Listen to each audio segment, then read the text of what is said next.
Comprar localmente os alimentos que consumimos é um conceito que surge muitas vezes associado a um comércio menos prejudicial para o meio ambiente, porque implica que esses produtos tenham sido produzidos na região em que habitamos. E por isso, a viagem desde o produtor até ao nosso prato é relativamente curta, ao contrário da que é necessária para os alimentos produzidos em locais distantes. E sendo uma viagem mais curta, as emissões de gases com efeito de estufa que são originadas pelos escapes dos meios que transportam os alimentos são também reduzidas, o que é benéfico para o meio ambiente e, além disso, permite que consumamos menos combustíveis fósseis, necessários para a produção de gasolina, de gasóleo, do combustível dos aviões e até de muita da eletricidade.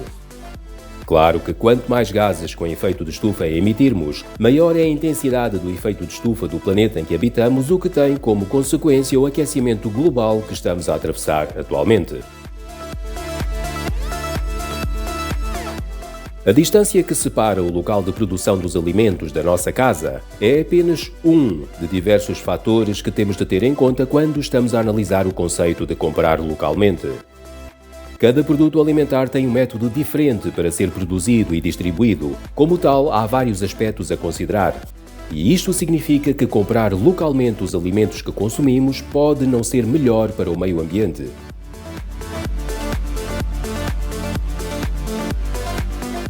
Produzir um alimento não é apenas trazê-lo do seu local de produção até o retalhista. É muito mais do que isso e varia consoante o tipo de produto alimentar. E cada fase da sua produção implica diversas consequências que vão desde a emissão de gases com efeito de estufa até à destruição de ecossistemas para obter um determinado ingrediente. Por isso, só depois de termos verificado todos os passos necessários para a produção e distribuição de cada produto alimentar, é que conseguimos perceber a totalidade do impacto que esse produto alimentar tem no meio ambiente e na biodiversidade. Quando, por exemplo, compramos um bolo num supermercado, a produção desse bolo implicou uma receita com diversos ingredientes. Podemos imaginar, entre outros, farinha, ovos, leite e açúcar. Cada um destes ingredientes precisou de ser produzido no seu próprio local de produção e implicou determinados métodos, muitas vezes com consequências nefastas para o meio ambiente e para os seres vivos que nos dão o leite e os ovos, que muitas vezes são tratados de forma pouco ou nada ética. Após a produção de cada um dos ingredientes, é necessário transportá-los por via terrestre, aérea ou marítima para a fábrica onde se faz o bolo. Depois do bolo estar produzido, é necessário transportá-lo para o retalhista para finalmente ser comprado por nós e levado para a nossa casa, muitas vezes fazendo uso do nosso veículo dependente de combustíveis fósseis.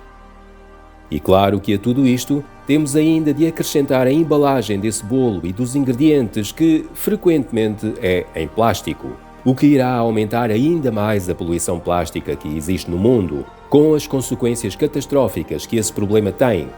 Isto sem esquecer que muito do plástico em circulação é produzido a partir de combustíveis fósseis e atravessa um processo de fabrico tóxico para o meio ambiente. Não podemos considerar um bolo como uma refeição, mas é importante termos a noção do processo que está por trás do bolo que encontramos à venda nos retalhistas. Vamos, portanto, focar-nos naquilo que muitos seres humanos consideram como refeição: a carne de bovino. A produção de carne atravessa um processo muito prejudicial para o meio ambiente e para a biodiversidade. Para começar, é necessário criar pastagens para que nelas seja possível criar gado. Esta criação de pastagens recorre frequentemente à desflorestação. Depois de produzida, a carne precisa de ser transportada. E mais uma vez encontramos os mesmos meios de transporte dependentes de combustíveis fósseis. Quando chega ao retalhista, é colocada numa embalagem, frequentemente em plástico, para ser vendida aos clientes. Portanto, isto significa que quando comemos carne, estamos a contribuir para a desflorestação, para a eliminação dos ecossistemas e respectivas espécies, para o aquecimento global e para o aumento da poluição plástica. E mesmo que essa carne seja produzida na região em que habitamos, as consequências são semelhantes. Produzir 1 kg de carne não é igual a produzir 1 kg de farinha ou igual a produzir 1 kg de laranjas. Cada produto alimentar tem uma forma diferente de ser produzido. No que respeita às emissões de gases com efeito de estufa, a produção de carne de bovino emite a maior parte desses gases como consequência da desflorestação para a conversão do terreno em pastagens e durante a fase de criação de gado propriamente dita. Outros, como alguns produtos agrícolas, possuem a maior parte das suas emissões de gases com efeito de estufa durante a fase de crescimento, devido ao uso de pesticidas e de herbicidas, que também são uma das causas do enorme declínio populacional dos insetos que estamos a atravessar, colocando mais de 40% das espécies de insetos em risco de extinção. Mas claro que a maior parte da agricultura que temos na nossa sociedade não é sustentável nem amiga do ambiente. E além dos pesticidas e inseticidas, recorre frequentemente à conversão de terreno para obter a área necessária. São por isso destruídos ecossistemas inteiros, dificultando e até eliminando a vida das diversas espécies de seres vivos que neles habitavam. E mesmo quando compramos fruta ou vegetais produzidos localmente, temos de ter em atenção o seu processo de produção. De nada adianta comprarmos a um produtor mesmo ao lado de nossa casa se esse produtor usar pesticidas e herbicidas e fertilizantes tóxicos para o meio ambiente e prejudiciais para a biodiversidade. Se o fizermos, estamos na mesma a contribuir para prejudicar o meio ambiente e a causar a extinção de diversas espécies de insetos, de aves, de mamíferos e outros. Na prática, comprar a esse produtor local de nada vale porque continuamos a prejudicar o meio ambiente e a biodiversidade, mas mascarados com o rótulo de comprar localmente. E não nos esqueçamos que os insetos são essenciais para a polinização. Cerca de 80% das plantas com flor dependem deles para essa tarefa. Além disso, os insetos são também essenciais como fonte de alimento. Muitas espécies de aves, de mamíferos e de anfíbios dependem deles para se alimentarem. Para termos uma ideia, 60% das espécies de aves dependem dos insetos como alimento. E se nada tiverem para comer, todas essas espécies serão levadas à extinção. Sem insetos, os ecossistemas colapsam. Sempre que cada um de nós compra produtos, locais ou não, e que foram alvo de pesticidas e inseticidas prejudiciais para o meio ambiente e para a biodiversidade, faz com que cada um de nós contribua para o colapso dos ecossistemas e para levar várias espécies à extinção. A escolha do mundo em que queremos viver cabe a cada um de nós. Num outro vídeo já abordei o problema do enorme declínio populacional dos insetos que atravessamos atualmente. É sempre útil obtermos alguma informação sobre os processos de produção envolvidos nos produtos que queremos comprar. Por vezes pode ser um pouco complicado e até trabalhoso obter essa informação, mas termos esse conhecimento é imprescindível se queremos de facto ter um papel positivo na criação de um meio ambiente saudável e na preservação da biodiversidade. E temos sempre de ter em atenção as máscaras que certas marcas usam para darem a entender que seguem métodos amigos do ambiente, mas que, quando analisados, mostram poucos ou nenhuns cuidados com a preservação do meio ambiente e da biodiversidade. Nós não somos obrigados a aceitar aquilo que o mercado nos quer vender. Nós temos a capacidade de escolher o que queremos e podemos recusar adquirir um determinado produto que sabemos que é prejudicial para o meio ambiente e para a biodiversidade.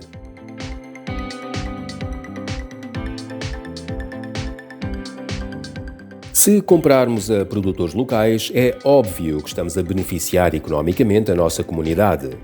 Estamos a possibilitar o crescimento dos diversos negócios e a criar empregos.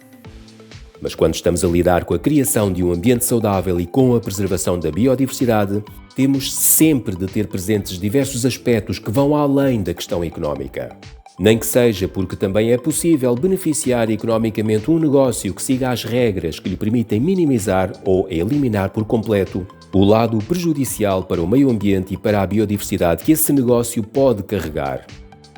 O lucro financeiro não precisa de ser obtido à custa de métodos prejudiciais para o meio ambiente e à custa da extinção de diversas espécies animais e vegetais. Cabe a cada um de nós escolher se quer ou não habitar uma comunidade que não prejudica o meio ambiente e a biodiversidade. E é através dos produtos que compramos que fazemos essa escolha. A responsabilidade da escolha cabe a cada um de nós.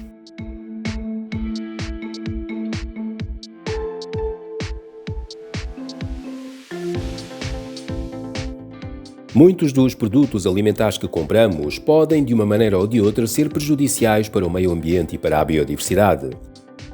Por exemplo, se formos ao supermercado e encontramos pão que costuma estar embalado em plástico. No caso, plástico descartável ou de uso único, porque se usa apenas uma vez e depois não serve para mais nada. Abrimos a embalagem, comemos o pão num dia ou em dois e o plástico deixa de ser útil. Essa embalagem em plástico, que esteve pouco tempo na nossa posse, pode de seguida contribuir para aumentar a imensa quantidade de poluição plástica que existe no mundo, com as respectivas consequências catastróficas para a biodiversidade, afetando a saúde e até matando vários seres vivos. O plástico pode demorar centenas de anos a degradar-se no meio ambiente, acabando por se transformar em microplásticos, que são partículas de tamanho inferior a 5 milímetros. Estes microplásticos e outros pedaços maiores irão por engano fazer parte da alimentação de vários seres vivos, como os peixes. E também nós temos microplásticos dentro do nosso corpo, porque comemos alimentos que os ingeriram ou absorveram.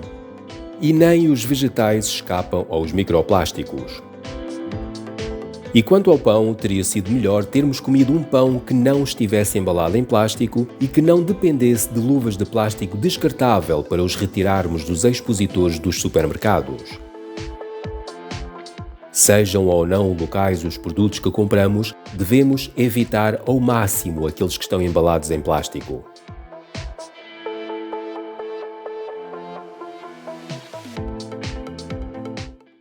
Em geral, os métodos de produção e distribuição de um produto alimentar têm mais importância relativamente ao impacto no ambiente do que a distância que viajou um produto alimentar. Isto porque os métodos variam de produto para produto e até de produtor para produtor. Em todo o caso, devemos sempre optar por alimentos que respeitaram métodos amigos do ambiente e da biodiversidade em todas as fases do seu ciclo de produção e distribuição, incluindo na fase de venda ao público. Luvas de plástico descartável para retirar os alimentos dos expositores, sacos de plástico para tudo e mais alguma coisa e produtos com demasiado acondicionamento constituem formas de venda que apenas prejudicam ainda mais o meio ambiente e a biodiversidade. Comprar localmente pode ser uma ideia interessante, mas é necessário que a produção local siga métodos que não sejam prejudiciais nem para o meio ambiente nem para a biodiversidade.